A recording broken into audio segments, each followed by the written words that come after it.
Culture, powered by Flavour, with Dan, Shukal and Itzy Redscarf. Got a very, very, very, very special guest in the building, a man changing lives.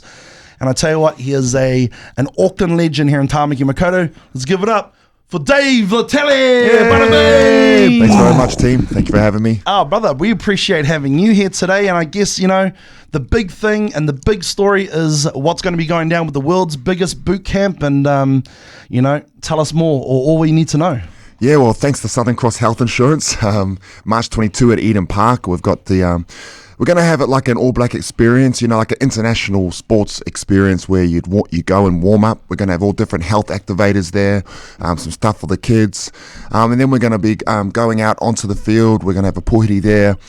We welcome. Then we're going to do the national anthem and the haka all on Eden Park. So part of the warm-up will be learning the kamate haka, and a lot of us know it, bits and pieces of it. Yeah. You know, but we're going to have someone teaching us, and it's just going to be cool, you know. It's just something really fun, and for those of us like me who are well past the All Blacks and all that sort of stuff, but it might give you know, some youth something to aspire to. And geez, I like the feeling of this. I'm gonna keep trying hard in my life to achieve greatness. Now, you've done the big boot camp before. Yep. At Eden Park. What made you want to do it again?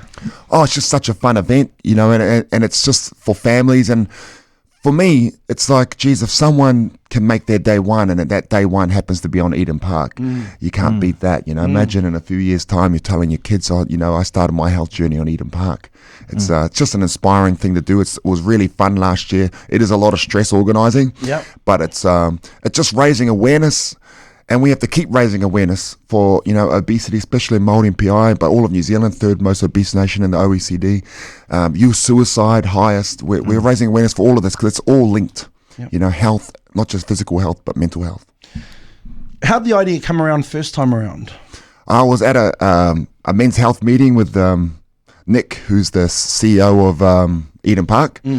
He was there and he was talking about running a community event, and he was going to do, I think, a Pilates event. And I said, look, man, if you want to involve the community, it needs to be BBM. And he just said yes. And then I went, oh no, okay, I better organize it then. But we're very blessed because, look, this thing, it's not to raise money for us.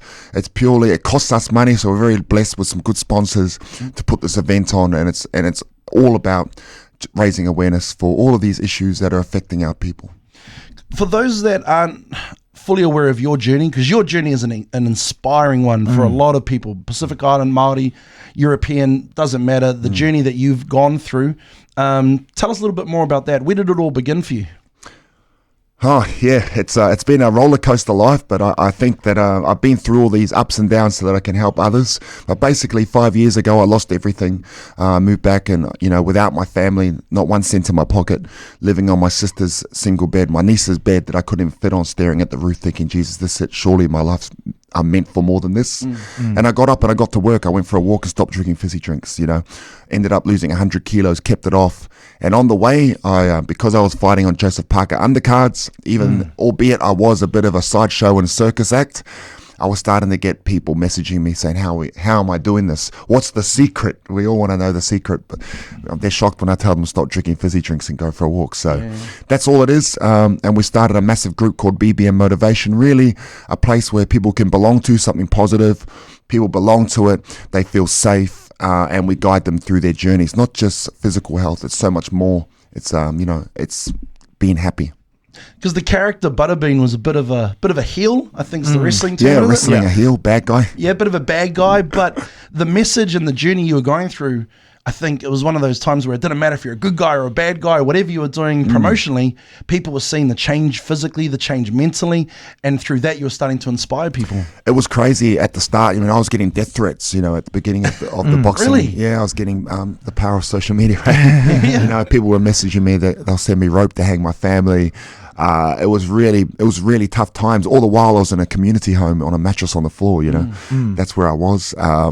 But people could see the grind and the hustle, and I just kept being persistent with it, you know, and played the character to a T. Yeah. And then eventually people started finding out the other stuff I was doing, and the character, like in wrestling, the bad guy turned to good, you know. And I could be myself, and that was awesome. What's been the biggest takeaway for you in this entire journey? I know we're leading into the boot camp and obviously touching people's lives with setting records like you endeavour to do, but throughout your whole journey, what's been the biggest takeaway for you personally? The biggest takeaway for me that it's never too late, and that anything is possible. For me, when I talk to youth, I was down in Napier the other day, and I talked to some youth, at-risk youth, and I said, look, never give up hope and dream big, but if you're not willing to work, that dream is just a fantasy. So that's the biggest takeaway for me. 3 years ago, I was staying in a sleep out with me and my 3 kids and my wife in a sleep out with no kitchen. And we've come a long way since then, but it's through hard work. Yeah. And that's the biggest takeaway. Nothing comes for free. You have to work hard. With the boot camp, if I've never been to something like this or an event of yours or anything like that, what can a newbie like me expect to experience? You can expect to be welcomed. There's no judgment. You do what you can. It's just gonna be fun. That's what you can expect. Just fun for the whole family. An experience that really, before us it would be once in a lifetime, but because we're here doing it, you can get this every year. So it's just an amazing, fun environment where you can feel safe and not judged. So for those of you wanting details on what's going down date-wise? March 22, Eden Park, gates open at 10 a.m. Go to Eventbrite, search the World's Biggest Bootcamp or search the World's Biggest Bootcamp on Facebook. And it's going to be an awesome, awesome day. Itty Redscarf, you've recently jumped onto the BBM train. Tell us about your experience. I've always been to fighter gyms, so I was kind of used to a different energy. And then I was really surprised when I got there and everyone's giving me high fives. And it was just, everyone's encouraging everyone. There was I didn't feel like I had to keep up with a certain person. I had to maintain my own sort of pace.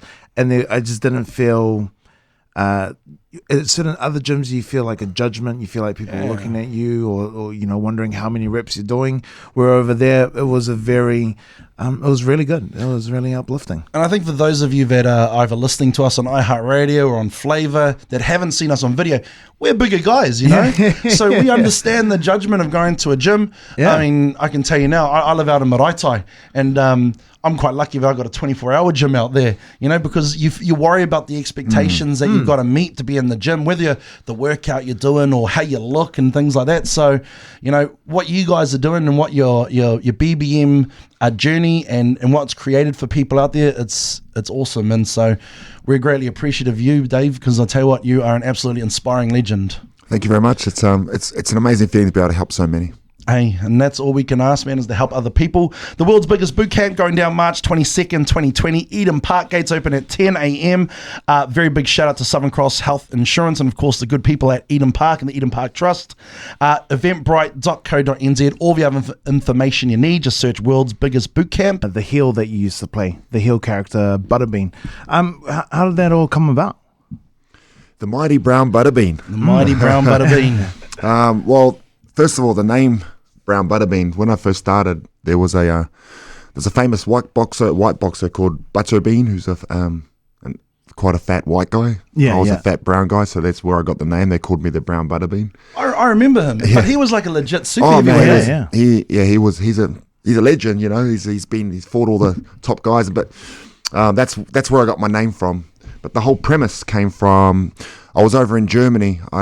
I just moved back, and Dave sort of said to me, I was down at the dumps, and he said, "Oh, do you want to come to Germany?" So of course I do. It's a free trip. And he goes, "Well, you better train hard because you're not coming business class." Because I couldn't actually, when he brought me from Australia to here, he paid for me business class because I couldn't fit in economy. This is Dave Higgins. Dave Higgins from Duco. So I wound up training a couple of times, walking a couple of times a day, cutting back fizzy drinks, and jumped on the plane in April. And while I was over there at Joe Parker's weigh-in, because Joe Parker was fighting on the Alex Leopai-Klitschko world title. They had their own weigh-in. The undercard had their own. So at the weigh-in, the head of German boxing had never seen such a large tattooed Islander before with a shaved head. So they dragged me through the crowd like a prized elephant by the trunk and chucked me on the scale. I was happy because all the scales that I jumped on always said error, so I didn't know actually what I'd weighed. Jumped on and I was 178 kilos and everyone was shocked, but I was pumped because I just found out, my start weight was over 200, so I was really excited. And while I was on the scale, everyone laughing at me, I was, doing what you see on YouTube. I'm the man. I'll take on anyone. I'm tough, blah, blah, blah. And that's where the idea came from. Oh, man, that's what you're going to do for Joe Parker. We're going to go back to New Zealand, and on the next fight, that's what you're going to do. You're going to play the most arrogant, out there, do what you want, whatever you feel, you say, that's what you're going to do. And that's what I did. And it was fun, but it was also, people really didn't get it back here. I was, for me, I mean, it was a joke. That's what I was playing. It was quite funny, but no, not many people got the joke. Were you always quite a mentally strong person? Like the Dave we see now, was Brown Buttabean mentally strong at the same time? I think I had to be, because I was going through, a whole lot of turmoil. At the time of playing this character, my personal life was in chaos. I'd moved back. I'd lost everything. I'd lost, my businesses, my family, most importantly, lost, and it was through my own fault. Me and my partner broke up, and so I was without my kids. And at the time I started this boxing thing, I was staying on my niece's bed in my sister's house. And I couldn't even fit on this bed. Single bed, staring at the roof, thinking, is this it? And then when I had my first fight in July 2014, at that time, the whole lead up was really hard, because I was staying at this point at a community home, a Grace Foundation community home. I was on the mattress on the floor, and the reason why I was on a mattress, because after training, when you're tired and you just fall on the bed. I fell on the bed and the legs collapsed. So there it remained. And I'm constantly getting hate. So I think I had to be mentally strong, because the amount of hate I was getting, and really personal stuff, like, I was just telling you before, we'll send you rope to hang your family with. That was a pretty bad one. We're going to come jump through your windows. We're going to shoot you on sight. And you look at these guys' profiles, and, they're all gangsters, and that's what they're portraying anyway. But they weren't aware of where I'd come from and what I'd been through. So I just kept pushing through and used it not as a reason to stop, but as a reason to keep going. Was that just because they saw the character and they just thought? Yeah, people just they just didn't get it. Didn't get it, and they think, who is this fat bastard coming out here saying he's the toughest man? And I called out South Auckland, so it was, people couldn't handle it. Because where did you grow up? I grew up a bit in South Auckland. I was born in Hamilton, but my father was he was the president of the Auckland chapter of the Mongrel Mob. And he was imprisoned when I was 5. He got for armed robbery. He got sentenced to 10 years. So at that time, I went to Australia to live with my Samoan grandparents, very strict 7-day Adventist. So that was tough. A change? That was a big change, But I think for my grandparents, they sort of try to make up for. They were very strict on their children, so they went the opposite with me and really spoilt me. It was fun times. Yeah. But it was a change, because we're in, 7-day Adventists, for those of you aware, it's very a strict religion, but if you add Samoan to it, it's about 1,000 times stricter. And my memories of church, because church was, our Sabbath was from Friday sunset to Saturday sunset. No nothing. No TV, no exercise, no games, nothing. Then church all day Saturday. And my memories of church was the bouncers were like like Etihad at the club or something. Sorry, not the bouncers, the deacons. They were like bouncers at a club. Trying to keep you inside church, and because I didn't understand Samoan, it was a tough time. And a lot of the church sort of knew why I was there and who my father was, and what that he was in prison. So kids can be quite cruel. So I grew up with that, and then we came back when my father got out. Okay. And because how long did you? Because you said before you were in Australia again later on as an adult, but what sort of sports did you get into as a teenager? How active were you? I didn't. I really, because while I was living with my grandparents, didn't play any sport. Got into rugby league. Started playing for Mount Wellington Warriors when I think I was under 15s. Yeah. Played with Clinton Torpy, who's a legend. And we come up there and I started playing under 16s, really got serious, and I started playing reserve grade at 16 years old. Ended up playing with my father. He was in Prems for Mount Wellington Warriors, and I was reserve grade. Made schoolboy Kiwis, made the Auckland team. Ended up playing rugby league semi-professionally. I played for North Sydney Bears. I played in France. I was contracted with Manly, which was the hardest preseason of my life. And I chased that dream for a long time, but it was all rugby league. But through that, I've had 9 knee operations. My body's pretty wrecked at the moment from chasing the league dream. Do you still wish, or do you still think that if you gone that next level in rugby league, that you would have been able to touch the lives like you have now? No way. No. God has a plan, and even if you don't know what it is, for me, so I wouldn't have my children for one, because I was meant to go and I made New Zealand A, and we were going to tour Great Britain, and then I got injured, hurt my knee, and so I ended up going to Rarotonga. And that's where I met the mother of my 3 boys. We're now broken up, but I've got 3, handsome sons that I love, and so, if I had have taken that next step, I wouldn't have had my sons. And I always say that, BBM was born out of the failure of my life. That's where BBM was born out of. So if I didn't fail at things and keep getting up and pushing through, then there'd be no BBM that's literally impacting thousands. Yeah. Well, you're really touching a lot of people's lives, and particularly the part that I think is most inspiring about your technique has been the ability to use for everyday people who may not have access to a gym or have access to fitness equipment or anything like that, to utilize what they've got around them. I was watching a video recently where you had a gentleman and you were doing a couch workout with him. How did this all come to you? A lot of it's just making it up as you go, I go to someone's house and they can't get up.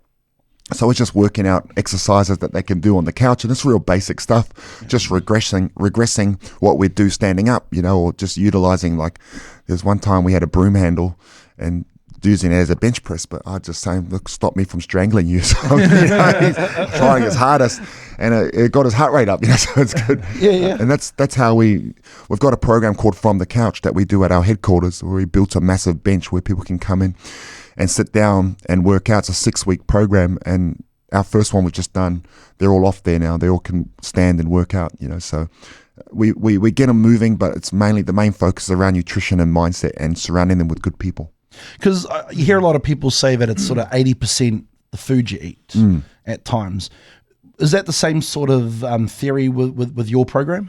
Yeah, there's no getting around it. Unfortunately, it's the eating's the most important part. We love to exercise once we get started because it's the community aspect of it, the social aspect, where we're around good people having a laugh and enjoying the company. But unfortunately, a lot of the times you're going to enjoy each other's company at KFC after. So we focus on nutrition, but we also say, look, it's about a lifestyle. It's okay to have a treat, but you can't treat yourself every day, because if it's a treat every day, it's just the way you eat. Well, I think it's hard, particularly for Māori and Pacific Islanders, where everything about what we do within our whānau is built heavily around food. Actually, sport and activity plays a big part of it, but food is a primary linker that keeps us together. Yeah, 100%. We've got to break that cycle, and there's no reason. Like, we've got a guy called Letele who they stopped their Sunday kongatis, because they knew it wasn't good for them. Why can't you get together as a family and go for a walk? It's we can change and break the cycle. It just takes us to do it. You talked before about that moment where you're laying on your niece's bed and you're thinking, well, is this what's meant for me? Is this my lot type of sort of mentality?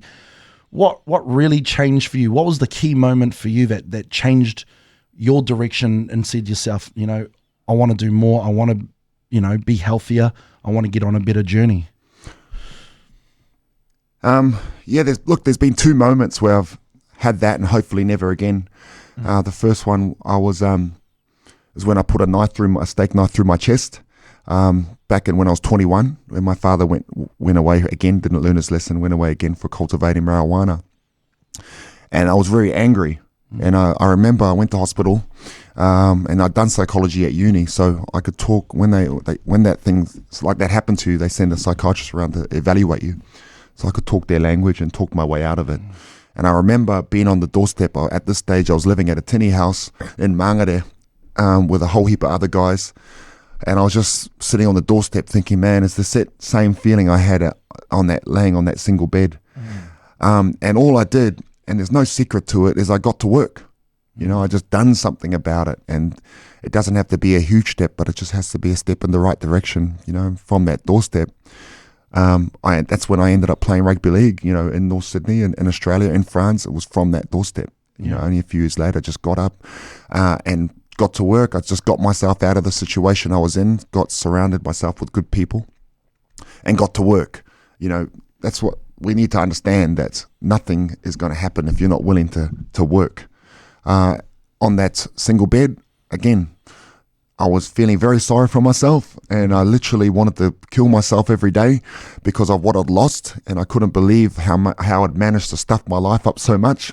But I got up and I went to One Tree Hill, a beautiful place, and I went for a walk. That was it. You know, that's how the journey started. There was no sort of magical moment where it sort of just dawned on me. I just knew I didn't I didn't like where I was, and I knew I had to do something about it. And the only person who could get me out of it was me, you know, and I had to work. And then as you start doing the work and you start being positive, you can start attracting positive people to you, good people, and good things start happening. It's amazing what a positive mindset will do and how it can change your entire outlook on life. And although I'm not a huge proponent of wanting to get super active and physical all the time, it's one of my biggest cruxes is that I'm lazy when it comes to things like that. You know, sometimes I'd prefer to sit on the couch or watch sport or just do nothing. But one of the first steps that I've made in recent times was changing my diet. Yep. So I've lost 12 kilos in the last month. So in 30 days, 12 kilos. That's amazing, bro. And I was pretty hesitant at first because I was looking at, so I'm doing the keto diet. Yep. And I was looking at keto and I was going, no way. Can't be. What? You're telling me I can still eat dairy, I can still eat cheese, I can eat steak and fats, high fat products, and I'm going to be all right. Now, cutting out bread, that's a completely different kettle of fish. But I can still eat all these other things, and I'm going to start. I don't believe it. Yeah. And I think for a long time I put opportunities to change my nutrition and doing different things with my diet, because you kind of look at it and either you're lazy, or like for me that's what it was. I was either lazy or I didn't want to spend the money to go buy, you know, into expensive food programs or plans. I remember a nutritionist gave me a plan once, and it went, you know, it was going to cost me like $250 a week, you know, which is a lot of money really to be spending on food for one person. Yep. And I found with keto, for me, it wasn't any of those things, but it was like, doubting it, you know? So type 2 diabetic is me. Type 2 diabetic, my highest weight that I got up to at one point was 182 kilos. Wow. I currently sit at 166, you know? So when I started the keto journey, I was 178. So it's funny when you talked about 178 before, because I'm like, I was thinking to myself, well, hold on a second, that's where I was weighing in 30 days ago. Yeah. And I've been amazed with just the gradual changes. So the energy levels have increased. I'm not tired. I'm not having a nap at 3 o'clock in the afternoon or whatever. Even last night, I do some promoting in a nightclub, and going there and not having a nap before, still having the energy to get through the night, and even waking up today to do the radio show. You know, a month ago, I've been on the couch, I'd been crashed, you know, because I just didn't have the energy or didn't feel good about myself and things like that. And although I'm not a massive get into the gym guy, although it's one of the things that it's my next step in my little journey, which I'm on, is this: if I get my diet sorted, then cool, then I can lose a bit of weight, and then I'll feel good about going to the gym, or feel good about going for walks and whatever. And so, but a lot of that motivation has come from watching what you do. Oh, well. You know, so although I haven't been to any of your training sessions or your groups, you've affected people that may not be coming to your sessions, but are watching what you're doing in the media or on YouTube or anything. And it's very, very inspiring. I was really excited when Eti said that we were going to be able to have a chat with you, because the role that you play in everyday, particularly Māori and Pacific Islanders, it's key to us getting over that next step. So hopefully we do come to one of your sessions next. Yeah. So, you know, thank you for that, because it really, really means a lot to see, you know, our own people boosting us up, trying to raise us rather than hold us down like we get a lot of times. Yeah. So thank you for that. It's a blessing to hear, man. It's you've done so well, and it is like it's hard to for me to understand, you know, and sometimes I have to sit back and really look at, geez, you know, what's being created, you know, and how many people it's impacting, and like as you just said, you know, people we don't even know that aren't even coming to our sessions, but are impacted for the good by what we're doing. It's definitely a blessing. You know, I feel amazing to be able to do it. Well, one of the things that blew my mind when I went to the session was the different walks of life that you have there. So, you know, one person was a CEO, then you had someone that used to be homeless, then you had all these different characters, but none of that mattered. You know, everyone was there. Everyone had the same positive attitude. Everyone wanted to, you know, do better, be fit, and it was just, it blew my mind. Yeah, this guy, the homeless guy you're talking about, Wudamu, it's an amazing story. You know, this guy was homeless for 16 years. He lives at a rest home now. He's almost going to get out of there. The reason why he's in a rest home is because he needed full-time care. So he bled out on the street, on Queen Street, and he's lucky that, I call it his guardian angel, a lady, a little Pākehā lady, woke him up in the doorway he was sleeping in because he was bleeding out. You know, so she woke him up, and he had no idea because he had massive open wounds on his legs, lymphedema. Put in the hospital, and then he got put into a retirement village. And one of the ladies that works there is in our program. She asked me to come down and speak to him. So I went down there. Him and another mate were there that I was there to talk to. One of them had to be wheeled. Dom, the bigger guy, had to be wheeled into me. Wudamu could walk maybe 5 meters before he had it. Couldn't shower himself. Couldn't go to the toilet by himself. Just existing, not living. I met him, and you know, when we first, after about a month, we went outside for our first walk. You know, maybe 40 meters, and I carried a chair with me so he could sit down when he needed it. With about 40 meters there up the street and back. And then a few months later, he walked 9Ks around the base. You know, so it's just an amazing story. It's all those sorts of stories throughout our group about belief. But unfortunately, you know, he didn't make it. You know, he ended up passing away. That's why when I'm talking, I use this story when I talk to corporates, and a lot of the times we think it'll never happen to us, you know. But each day, if you keep going and you keep doing the damage to your body, the damage you may be doing might one day be irreparable. And that's what happened to Dom. You know, he died in front of me. It was such a sad day, and just, you know, we use his story to let everyone else know that don't wait. You know, so like we said to you before, you know, he died trying, because before then he was just in his room waiting to die. That's where he was, you know, and I felt quite bad about it. Just sad, you know. It's never easy until, you know, his daughter and his father said to me, look, the dad said, you gave my son back for a year, you know, and same with the daughter, because he was living, you know, and he was he died trying. It's scary when you think about, I know for me, it's a scary thing to think about our own mortality, and talking about, you know, the damage we're doing now to our bodies, you know, to our tinana, and how it's going to affect us in 20 years' time. I look at my dad, and my dad, not really a big guy, but my dad was a policeman, years of working the beat and things like that, and the impact that it had on his knees and that sort of thing.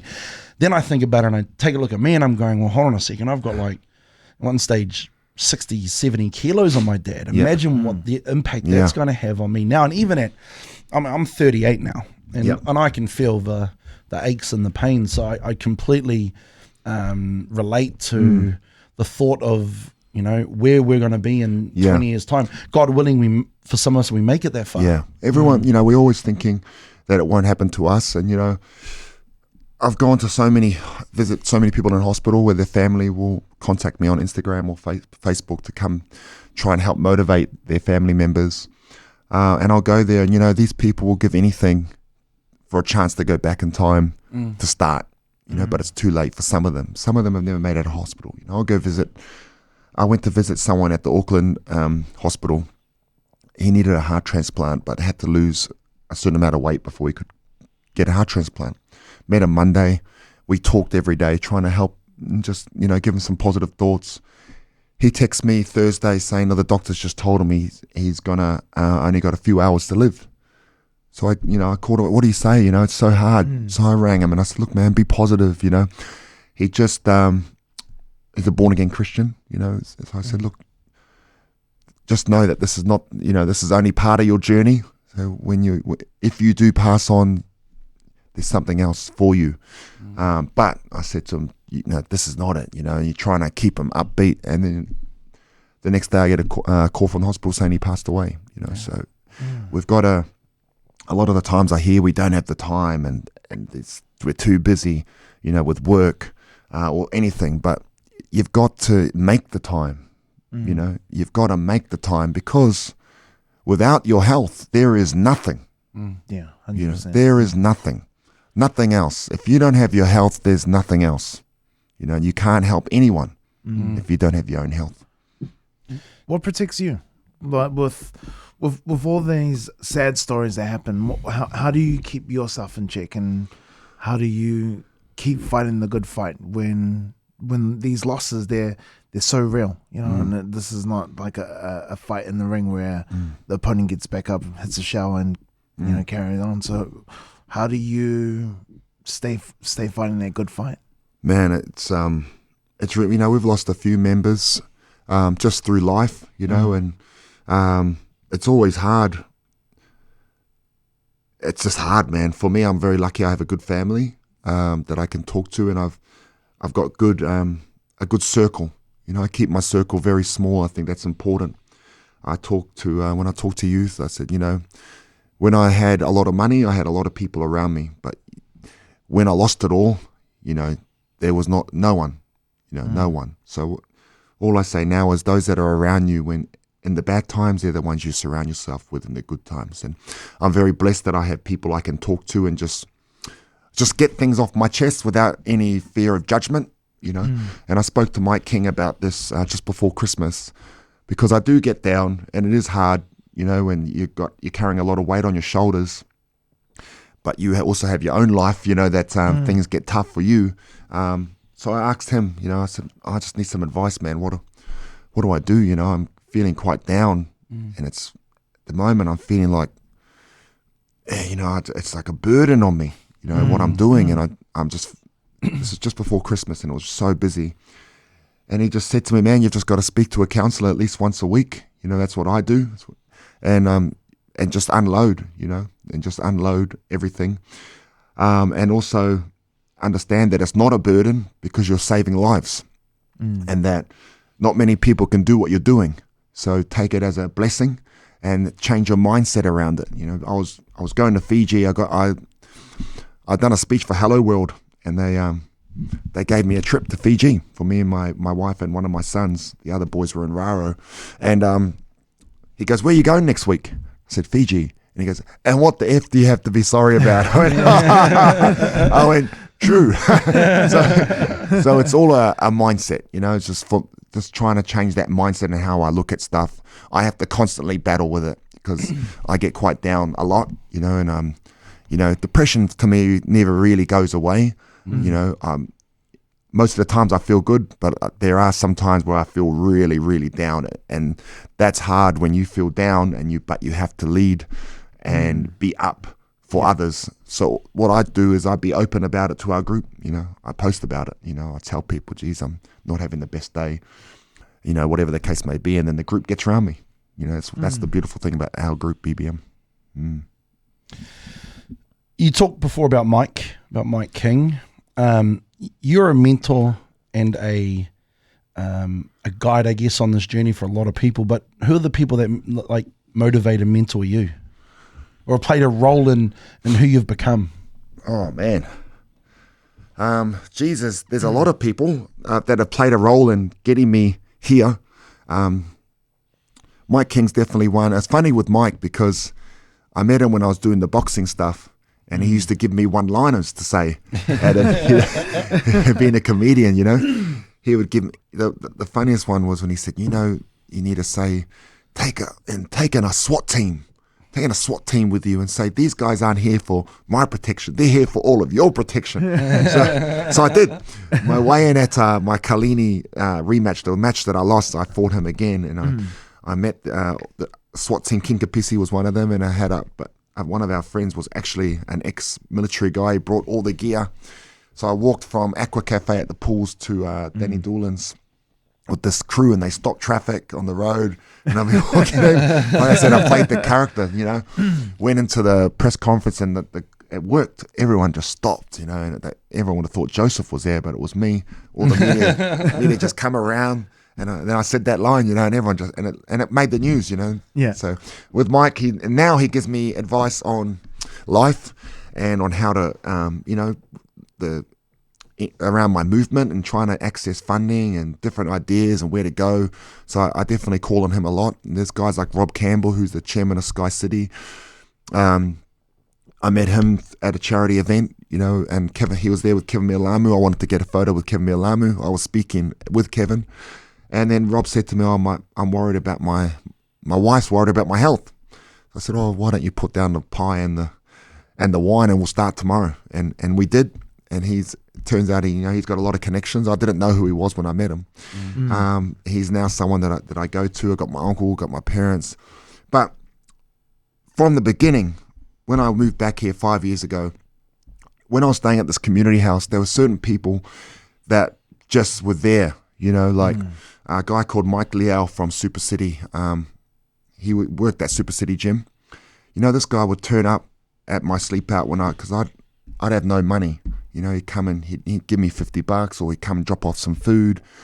He'd drop off, protein powder, guys like that, and when he'd drop off $50, I literally had nothing. That was a lot of money.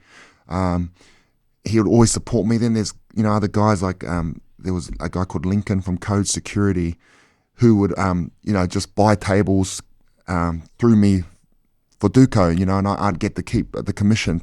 Then he'd sponsor me, and buy me gear. Sup 2, Wax, he'd give me t-shirts, and banana cake when I go to his house.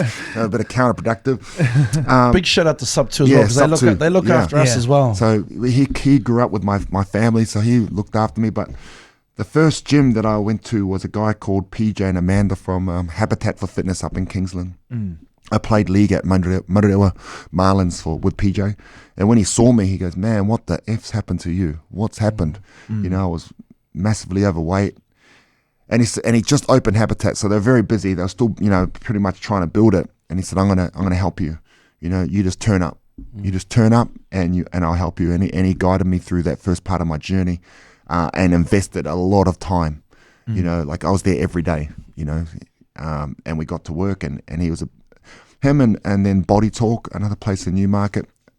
Alex Flint was Mark Hunt's trainer. I got taken there by Jacob Reminisce. That was just after my first fight, so people were unsure. Jacob asked Mark if it was all right if I come. And that's how I got to meet Mark Hunt, through there.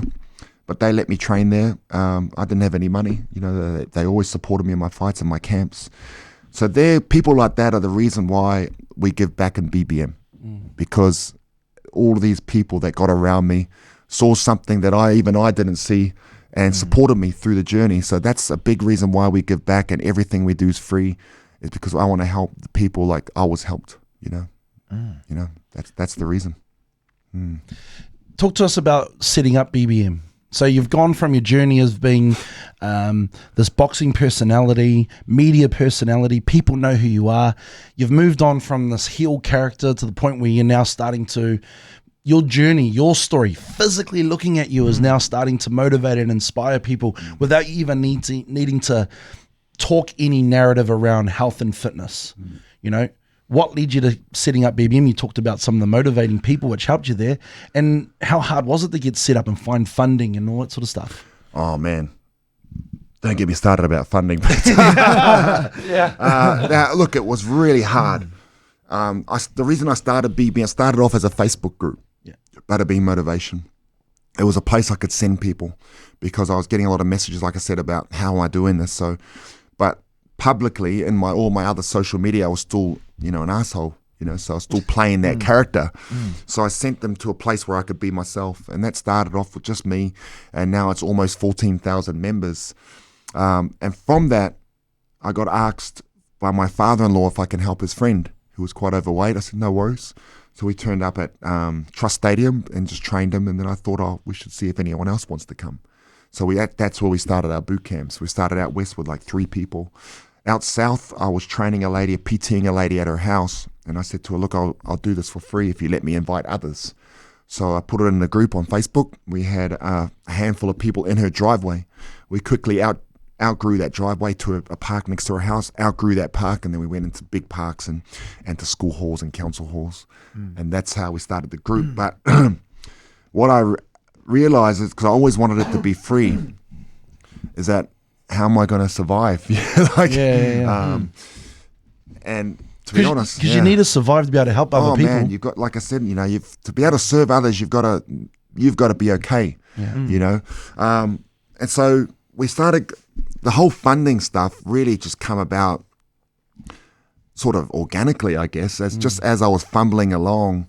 At the beginning, it was only me, and then I started getting team leaders as we started getting extra sets. Now we have over 20 amazing team leaders that have all come through our system.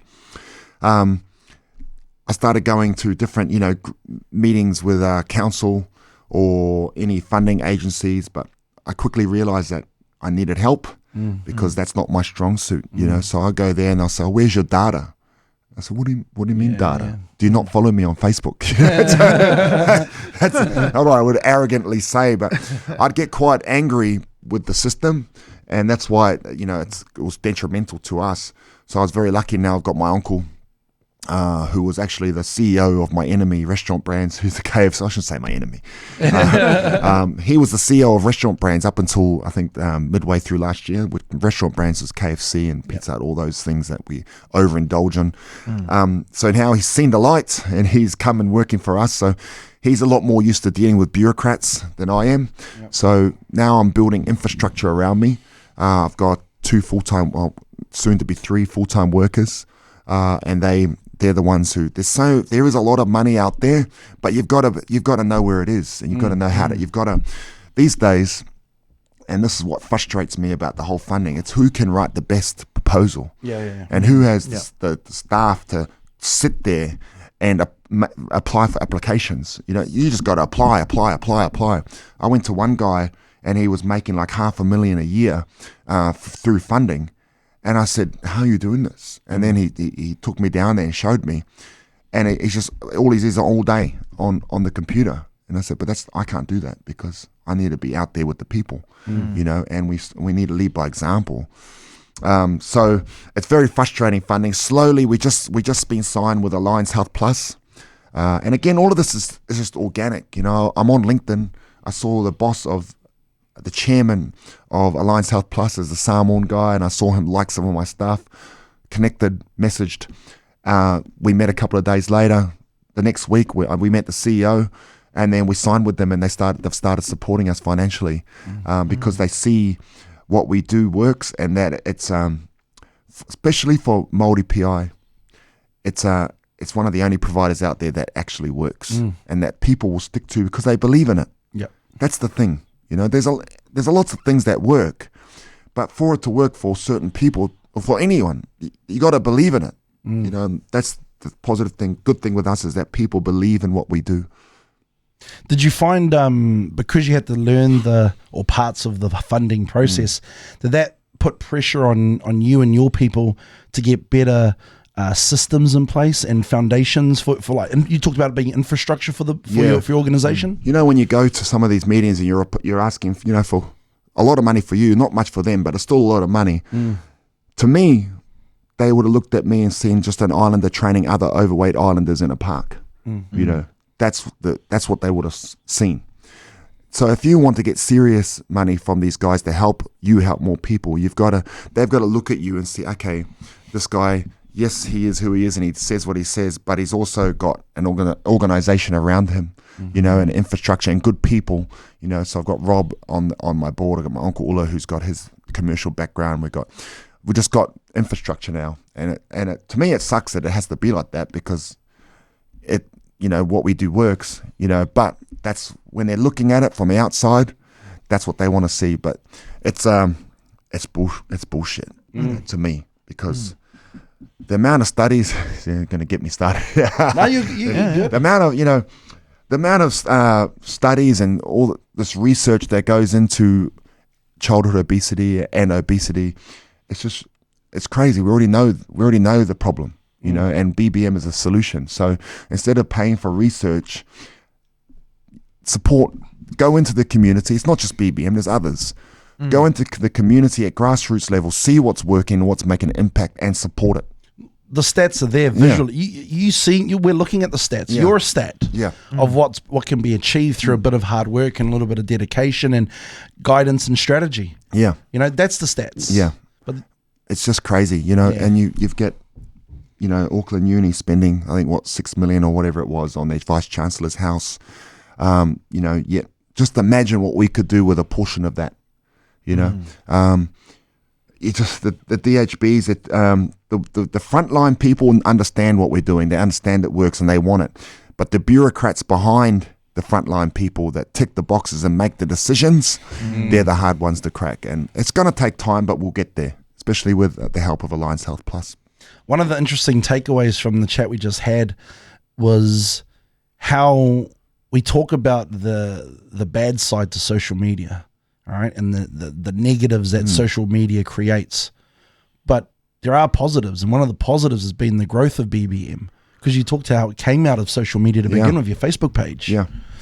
Yep, social media can be used for good and bad, and it's, we definitely use it for the good. It's a powerful tool when used correctly. Like we grew everything, even with my whole boxing career.